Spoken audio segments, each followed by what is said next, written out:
வணக்கம், குட் மார்னிங்க. இன்னைக்கு வந்து மீன் கடைக்கு வந்து எங்க அம்மா போகல. சரியா? ஏன் அப்படின்னு பார்த்தீங்கன்னா எங்க வீட்டுல கிச்சன் இன்னும் வேலை ஒழுங்கா முடியல பார்த்துக்கிடுங்க. புதன்கிழமை தான் வேலையெல்லாம் வரும்னு சொல்லியிருக்காங்க. சாரி, வேலைக்கெல்லாம் ஆள் வரும்னு சொல்லியிருக்காங்க பார்த்துடுங்க. ஸோ அதனாலே எங்க வீட்டில் நாங்கள் வந்து முறையாக சமையல் செய்வது இல்லை. சரியா? ஒன்று எங்க ரெண்டாவது அண்ணன் வீட்டில இருந்து, இல்லைன்னா எங்க மூணாவது அண்ணன் வீட்டில இருந்தா சாப்பாடு வந்துட்டு இருக்கு. அப்புறம் பார்த்தீங்கன்னா நம்ம கடையில் உள்ளவங்க தான் இன்னைக்கு மீன் வாங்கியிருக்காங்க. என்னெல்லாம் இருக்குது பார்த்தீங்கன்னா, மணத்தக்காளி கீரை. அவங்க வந்து ஒரு சைவ பிரியர். மணத்தக்காளி கீரை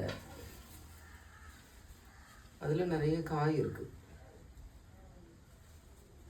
மணத்தக்காளி பழம் எங்கேயாவது இருக்கா? ஏன் பார்க்குறேன் அப்படின்னு பார்த்தீங்கன்னா, இந்த மணத்தக்காளி இருக்கு பார்த்தீங்களா, குடல் புண்ணுக்கு வந்து ரொம்ப ரொம்ப நல்லது பார்த்துக்கோங்க.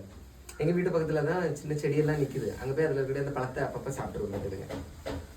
அப்புறம் பார்த்தீங்கன்னா 2 துண்டு கிழங்கு. நிறைய பேர் கேட்டிருந்தீங்க, நான் வந்து பன்னீர் அரைச்சி வீடியோவில் வந்து கிழங்கு சொன்ன பார்த்தீங்களா, அது இந்த கிழங்கு தான் பார்த்துக்கிடுங்க. சரியா? அதை நம்ம எதுக்கு போடுறோம் அப்படின்னு பார்த்தீங்கன்னா, பன்னீர் அரைச்சி வந்து அவிக்கும் போது என்ன ஆகும் அப்படின்னு வச்சிங்கன்னா, அதில் வந்து கொஞ்சம் கொழுப்பு கொஞ்சம் நிறையா வரும் பார்த்துக்கோங்க. அப்போ இந்த கிழங்கு நம்ம உள்ளதுக்கு போடும்போது அந்த கொழுப்பு எல்லாத்தையும் இந்த கிழங்கு வந்து உறிஞ்சி எடுத்துரும் பார்த்துக்கிடுங்க. சரியா? அப்படி அந்த கன்வர்ஷன் நடக்குது பார்த்தீங்களா, அதுக்காக தான் கிழங்கு வந்து போடுறோம். சரியா? அடுத்தது பார்த்தீங்கன்னா வெட்டி வச்ச பாறை துண்டு. பாருங்க, பாறையா இது? பாறை மீன் துண்டு. சரியா? வெட்டி வச்சிருக்கு.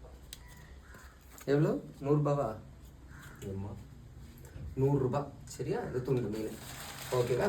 உங்க ஊர்ல எல்லாம் இந்த மீன்லாம் எவ்வளோ ரூபாய் கிடைக்குங்கிறத மறக்காம கமெண்ட்ல சொல்லுங்க. ஓகே, செலக்ட் பண்ணுங்க. தேங்க்யூ.